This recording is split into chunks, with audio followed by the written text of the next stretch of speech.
யார் நிர்ணயிப்பது? யார் நிர்ணயிப்பது? நாம் தான் நிர்ணயிக்க வேண்டும். என்னுடைய வெற்றியை இன்னொருவர் தீர்மானிக்க ஒரு நாளும் அனுமதிக்காமல் இருப்பதுதான் வெற்றி என்ற படிக்கட்டின் முதல் படி என்று நான் சொல்றேன். என்னுடைய வெற்றி என்னன்றதை நான் தான் முடிவு பண்ணணும். பக்கத்து வீட்டுக்காரன் பெரிய கார் வாங்கிட்டான், அப்ப இவன் புதுசா கார் வாங்கியிருக்கான், வாங்கி தொடச்சுட்டே இருந்தான். ஒரு 60 நாள் நல்லா தொடச்சு அந்த பையன் வந்து கார் கதவை திறந்தாலே இப்படி. வீட்டுக்காரம்மா வந்து கார் ஓட்ட கத்துக்கணும்னா தயவு செஞ்சு கணவர்கள்ட்ட போய் கத்துக்காதீங்க, ஒரு நாள் கத்துக்க மாட்டீங்க. ஏன்னா கார் தொட விட மாட்டேன். எதுக்கு டமால் சாத்துற? அறிவிருக்கா அறிவிருக்கா அறிவிருக்கா?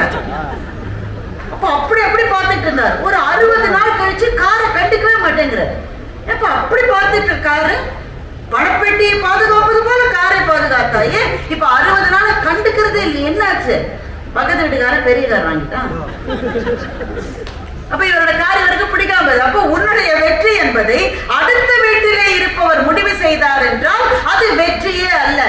எது என்னுடைய வெற்றி என்று நான் நிர்ணயித்துக் கொள்ள வேண்டும் என்பதுதான் இந்த படிக்கட்டிலே நீங்கள் வைக்கின்ற முதல் அடியாக இருக்க வேண்டும்.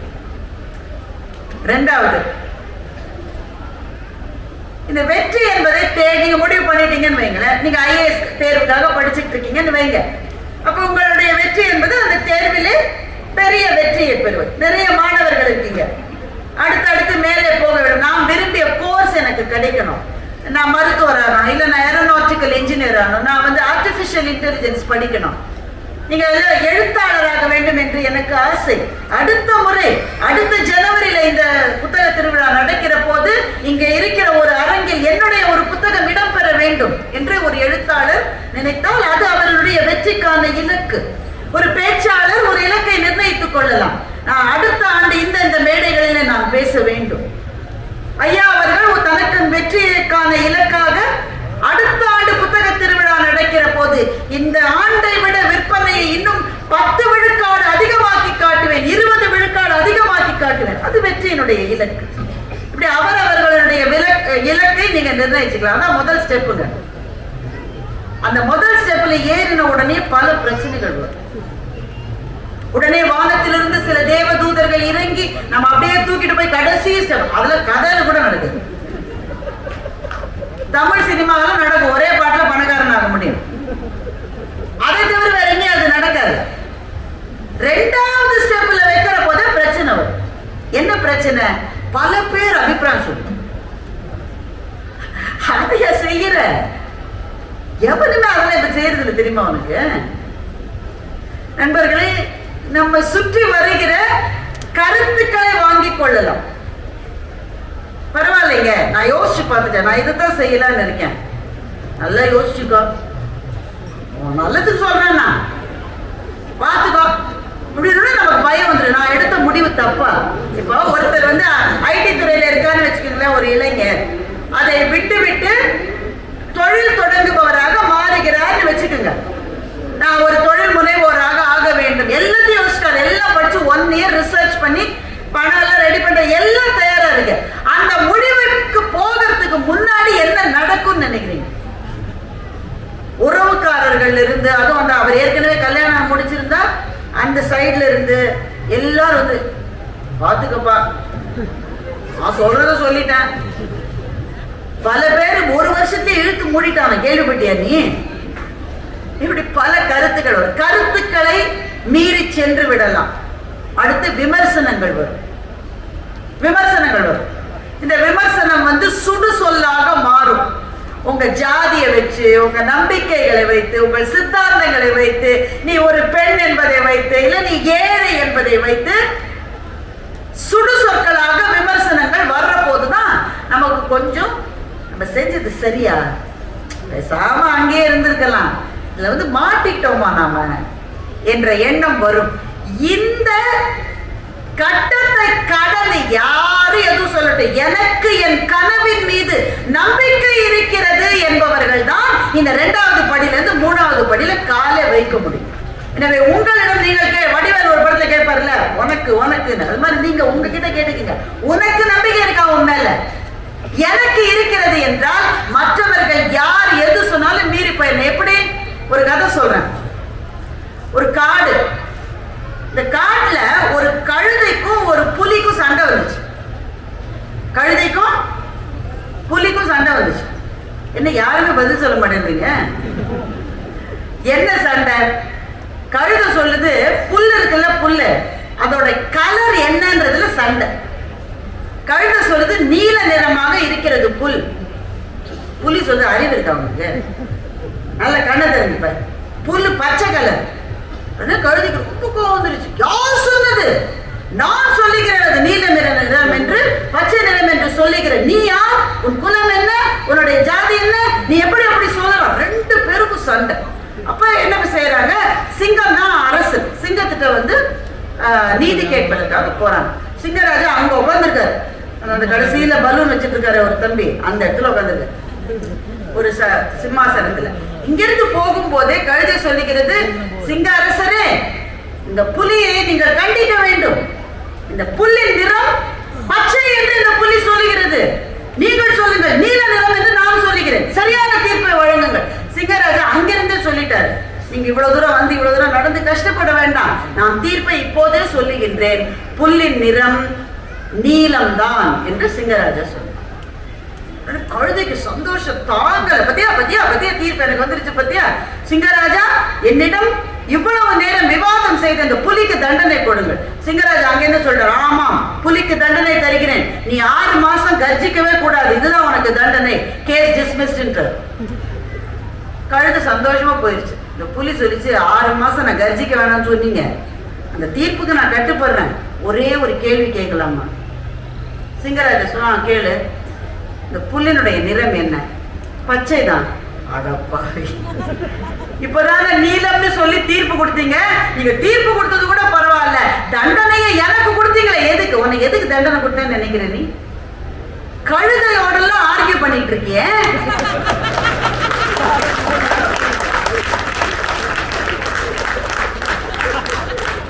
ஆர்கியூ பண்ணதோட இல்லாம அந்த கேஸ கோர்ட்டு கொண்டு வந்து என்னுடைய நேரத்தை வேற வேஸ்ட் பண்ணிய.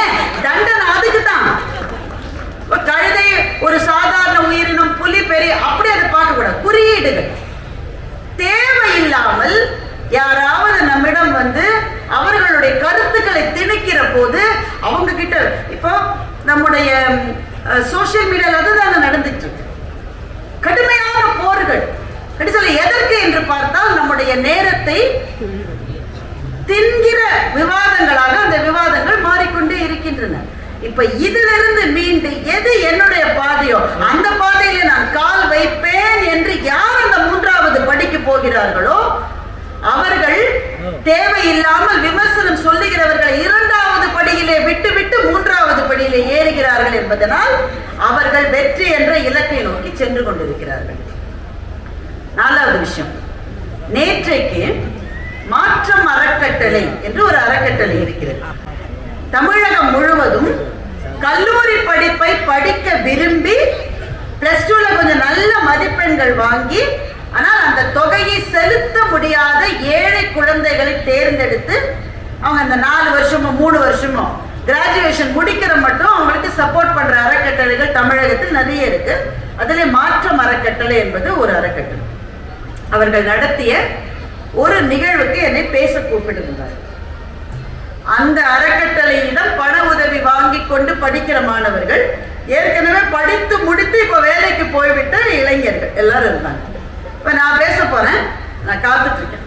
எனக்கு முன்னாடி ஒரு 5 நிமிஷம் இந்த அறக்கட்டளை மூலம் படித்து இப்போது ஒரு ஐடி கம்பெனில நல்ல வேலையில இருக்கிற ஒரு பெண்ணு பேசுவாங்க. பேச சொல்லுங்க. ஒரு பெண் வந்தது, நான் பேர் சொல்ல விரும்பல, ஆனா அந்த அந்த ஸ்டோரி ரொம்ப ரொம்ப முக்கியமான ஸ்டோரி. அந்த பெண்ணு சொன்னாங்க, ஒரு ஸ்கூல், அந்த ஸ்கூலுக்கு ஒரு சின்ன பாப்பா போகுது, ஒரு 4 வயசு பாப்பா ஸ்கூலுக்கு போகுது. எப்படி போகும்? யூனிஃபார்ம் போட்டு, ரெட்டை ஜடை போட்டு, அந்த ரெட்டை ஜடையை மடிச்சு கட்டி, பேகை தூக்கிக்கிட்டு, டிஃபன் பாக்ஸ், வாட்டர் பாட்டில் இதோடலாம் அந்த பாப்பா ஸ்கூலுக்கு போகும். அந்த பாப்பாவோட கையை ஒரு அம்மா பிடிச்சிட்டு இருக்காங்க. அது எல்லா இடத்துலயும் நடக்கிறது தானே, இது என்ன பெரிய அதிசயமா? ஒரே ஒரு அதிசயம் என்னன்னா, அந்த அம்மாவும் யூனிஃபார்ம் போட்டிருக்காங்க. அந்த ஸ்கூல் யூனிஃபார்ம் அந்த அம்மாவும் போட்டிருக்காங்க. அந்த ஸ்கூலுடைய ரூல் என்னன்னா,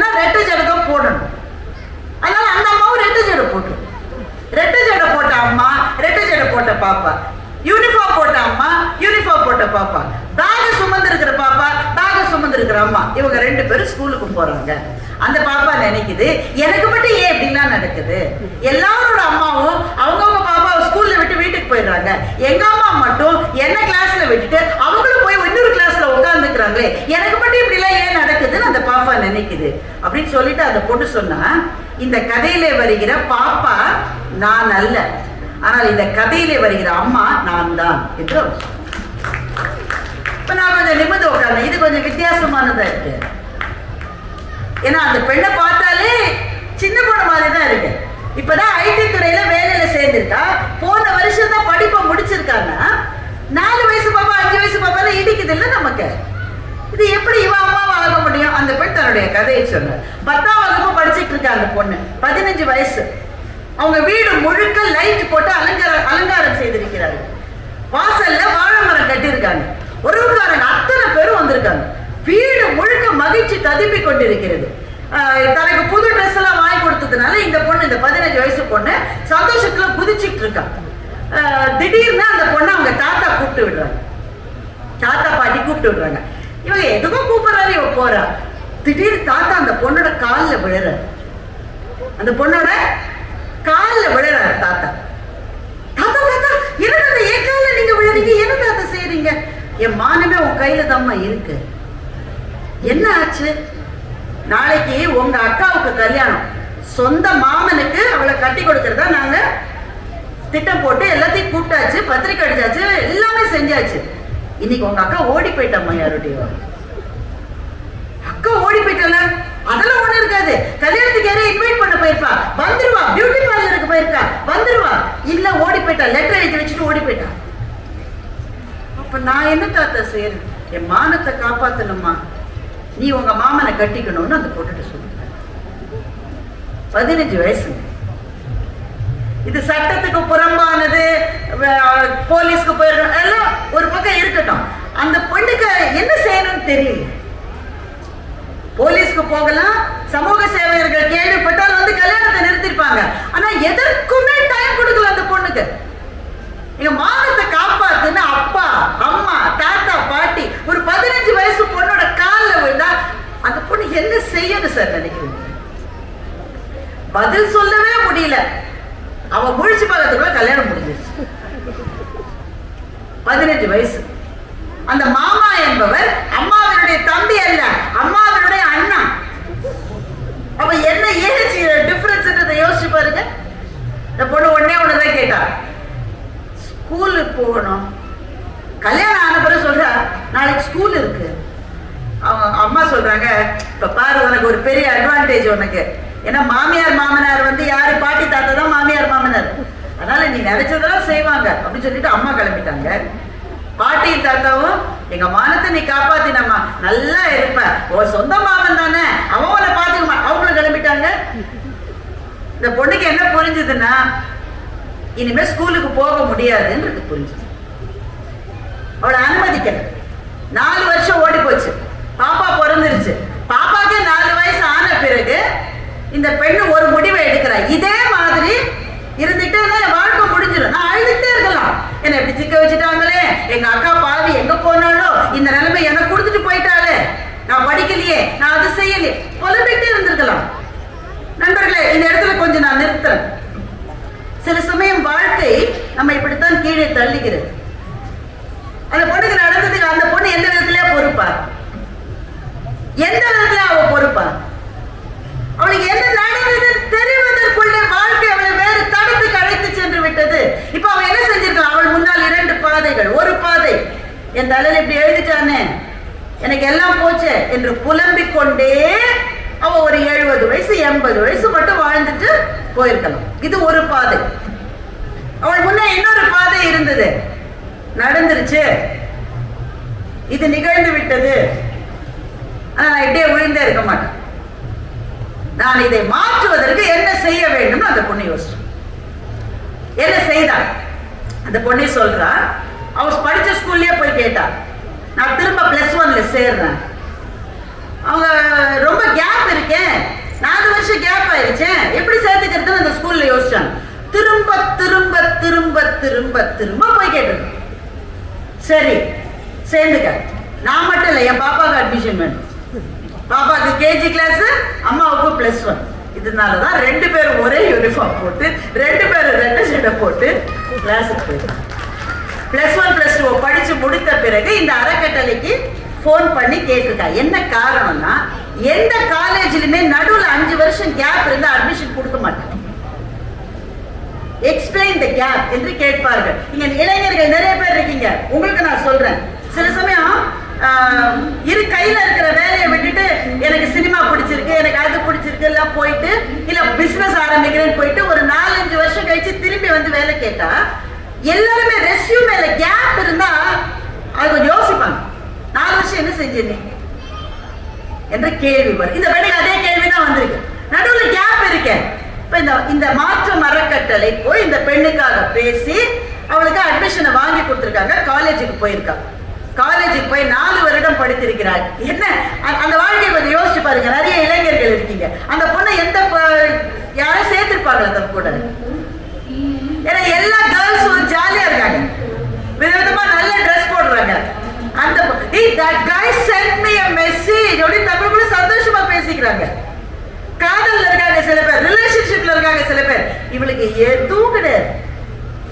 இவளுக்கு ஒண்ணுதான், படிக்கணும். படிக்கணும்னு செத்துருவேன், அவ்வளவுதான். 4 வருஷம் அப்படி நெருப்பிலே நிற்பது போல தவம் செய்வது போல படிச்சிருக்கா. வேலை கிடைச்சிருக்கு. 1 வருஷம் அந்த வேலையில மிக திறமையாக பணியாற்றி விட்டு ப்ரமோஷனை வாங்கிட்டு நேற்றைக்கு வந்து பேசினால் இதுதான் என் வாழ்க்கை என்று பேசினார்.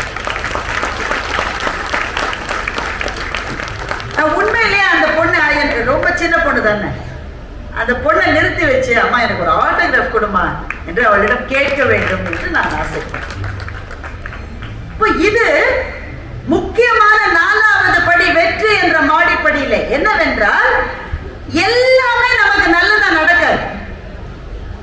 யாராவது ஒரு தேவதை வந்து நம்முடைய கையை பிடித்து, மகளே நீ எழுத வேண்டும் என்று நினைக்கிறாயா, உடனே வைரவனையாவிடம் சொல்லி நாளைக்கே உன் புத்தகத்தை அதெல்லாம் நடக்காது.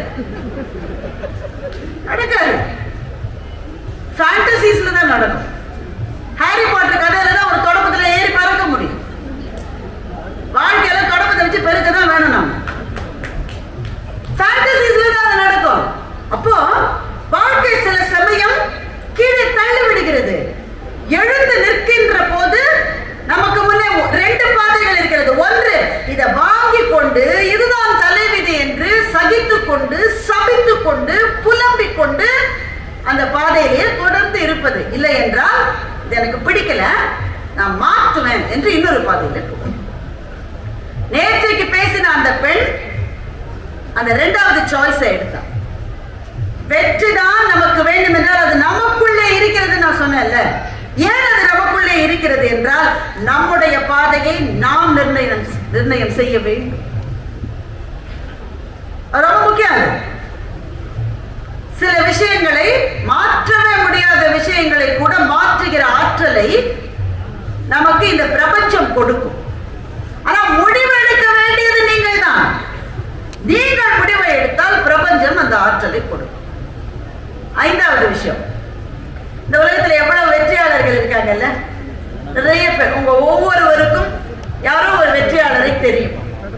நீங்க ஒரு நிமிஷம் கண்ணை மூடி எனக்கு தெரிந்த வெற்றியாளர் இவர், ஒண்ணுமே இல்லாம இருந்தாப்பா, நீங்க பாரு அப்படி கோடி கட்டி பறக்கிறான். சுந்தர் பிச்சை அவர்கள் கூகுள் நிறுவனத்தினுடைய செயல் தலைவரான போது அவர் அப்பதான் விஷயம் தெரிஞ்சது. அவர் ஐஐடி கரக்பூர்ல படிச்சாரு சொல்லி, ஐஐடி கரக்பூர்ல இருந்த ப்ரொஃபசர்ஸுக்கு இந்த ஸ்டூடெண்ட் யாருன்னு உடனே தெரியல. என்னப்பா நம்மள்ட்ட படிச்ச ஸ்டூடெண்ட் வந்தா கூகுள்ல செயல் தலைவராக இருக்காங்க, அந்த வருஷம் ரெக்கார்டை எடு இந்த பையனை. அப்போ கூட இருந்தவர்களாலேயே நம்ப முடியாத ஒரு வெற்றியை ஒருவரால் எய்த முடியும் என்று சொன்னால் அதற்கு பின்னே இருப்பது என்ன? நீங்க யார வேணா எடுத்துக்கங்க, எந்த வெற்றியாளரையும் எடுத்துக்கங்க, அவங்கள்கிட்ட ஏதாவது காமனா இருக்கா?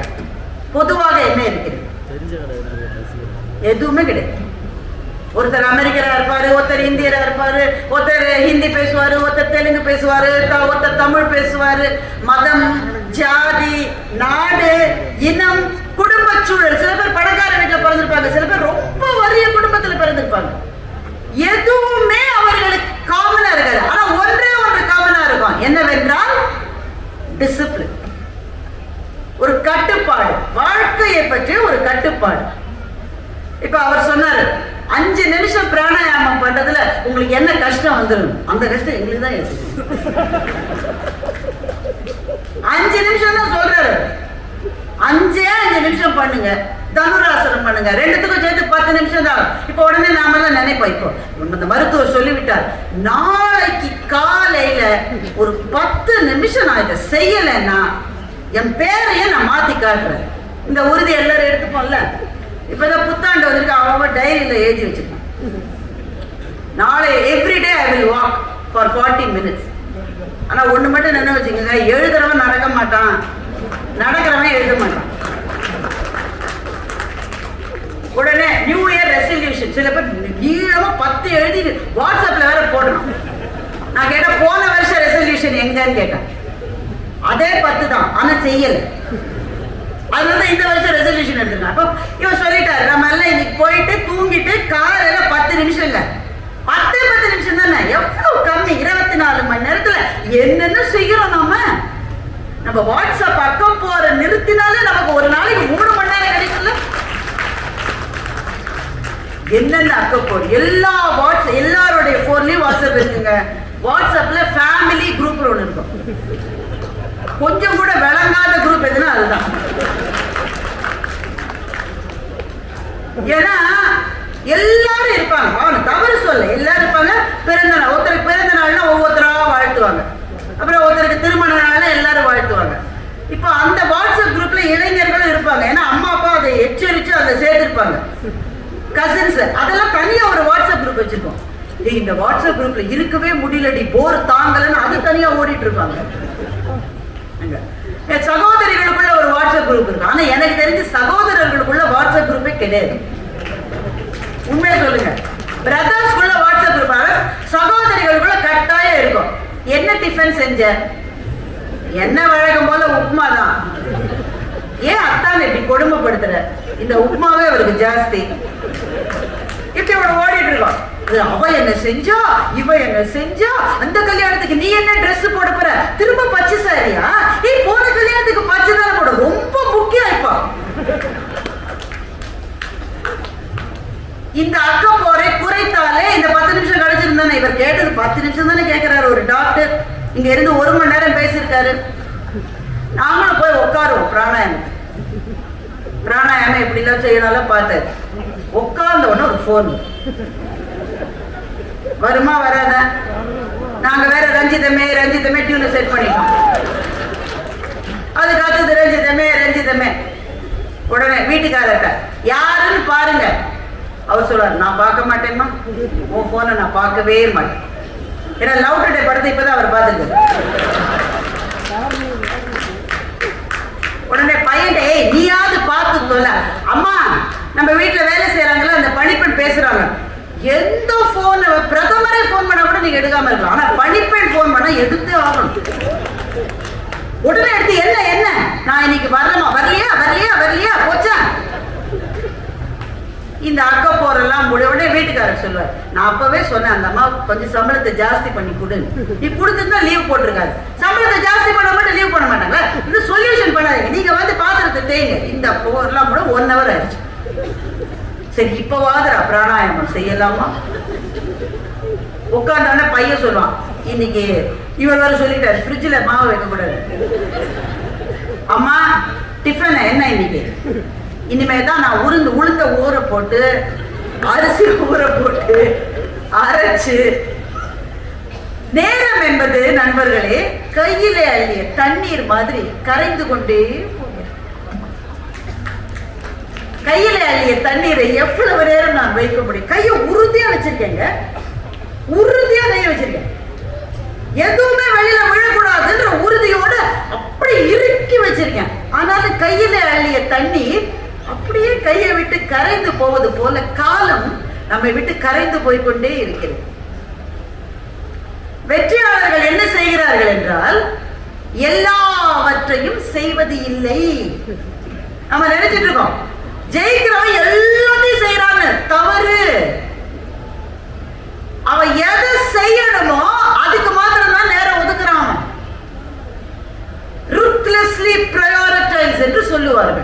அதாவது கொஞ்சம் கூட இரக்கம் இல்லாமல் சில விஷயங்களை நீங்கள் இதை செய்யணும், இதை செய்யக்கூடாது. இப்போ நீங்கள் உங்களுடைய 24 மணி நேரத்தை திரும்பி பாருங்கள். இப்ப இன்னைக்கு கிட்டத்தட்ட முடிஞ்சிருச்சு இல்ல, முடிஞ்சு நம்ம வீட்டுக்கு போய் சாப்பிட்டுட்டு தூங்கணும். அவர் வேற என்ன சாப்பிடணும் ஏகப்பட்ட லிஸ்ட் கொடுத்துங்க. அதனால கொஞ்சம் முடிஞ்ச மட்டும் சாப்பிட்டுட்டு படுக்கணும். நம்ம சீக்கிரம் படுத்தாதான் சீக்கிரம் எழுந்திருக்க முடியும். காலையில வேற நம்ம சீக்கிரம் எழுந்திருக்கணும். 24 மணி நேரத்தில் என்னுடைய நோக்கத்துக்காக என்னென்ன செய்தேன். இப்ப உங்களுக்கு ஒரு நோக்கம் இருக்குன்னு வச்சுக்கோங்களேன். ஒரு சாதாரண நோக்கத்தை எடுத்துக்கலாம். நான் ஒரு புத்தகம் எழுத வேண்டும், ஒருத்தருக்கு ஒரு நோக்கம் இருக்குன்னு வச்சுக்கோங்க. இது ரொம்ப கஷ்டமானது இல்லை. அவர் எழுத்தாளர்னு வச்சுக்கோங்க. இந்த நோக்கத்துக்காகத்தான் நான் வாழறேன். இதுக்காக தான் நான் வாழறேன். அப்ப எழுதிட்டே இருக்கேன்னா இல்ல, நான் இதெல்லாம் எழுந்திருக்கணும், என் பிள்ளைகளுக்கு வேண்டுங்கிறது செய்யணும், என்னுடைய வாழ்க்கைக்கு தேவையானது செய்யணும், எங்க அப்பா அம்மாவை பார்க்கணும், கோவிலுக்கு போகணும், திருவிழா வருது, பொங்கல் பானை வைக்கணும், நாளைக்கு மாட்டு பொங்கல் இருக்கு, அதுக்காக ஒரு வேலை செய்யணும், எல்லாம் இருக்கு. இது அத்தனையும் தாண்டி ஆன்மாவுக்குள் ஒரு தாகம் போல நான் இன்னைக்கு எழுதலன்றது கொட்டிக்கிட்டே இருக்கணும். எதற்காக? என்னுடைய வாழ்க்கையின் குறிக்கோள் என்று எதை வைத்திருக்கிறேனோ அதற்காக என்னுடைய சென்ற 24 மணி நேரத்தில் எவ்வளவு நேரத்தை நான் செலவு செய்தேன். இந்த கணக்கை போட்டா நான் நிறைவா எனக்கு என்ன தேவையோ அதுக்காகத்தான் என்னுடைய நாளில் ஒரு 8 மணி நேரத்தை செலவழித்தேன் என்று யாரால் சொல்ல முடிகிறதோ அவர்கள் வெற்றியாளர்கள். ஒத்துக்கிறீங்களா இல்லையா? நம்ம எத்தனை பேரால் அதை செய்ய முடியும்? செய்யணும் தான் நினைக்கிறேங்க. ஆபீஸ்ல இந்த வருஷம் ப்ரமோஷன் வாங்கிடணும்னு இருக்கேன். நான் என் பாஸ் சொல்லிட்டாரு ப்ராஜெக்டை முடிச்சாத்தான்னு. நானும் ப்ராஜெக்டை முடிக்கத்தான் போறேன். அதுக்குள்ள ஒருத்த வந்து சொன்னேன், தெரியுமா பாஸுக்கு இந்த மாதிரி ஒரு பிரச்சனை இருக்கு. 1/2 மணி நேரம் போச்சு. இப்போவாது வேலையை ஆரம்பிக்கலாம். இன்னும் தவறான், டீ சாப்பிட வரையா இல்லையா, அப்புறமா நேரம் ஆக ஆக டீ சரியா இருக்காது. அதுல ஒரு 1/2 மணி நேரம் போச்சு.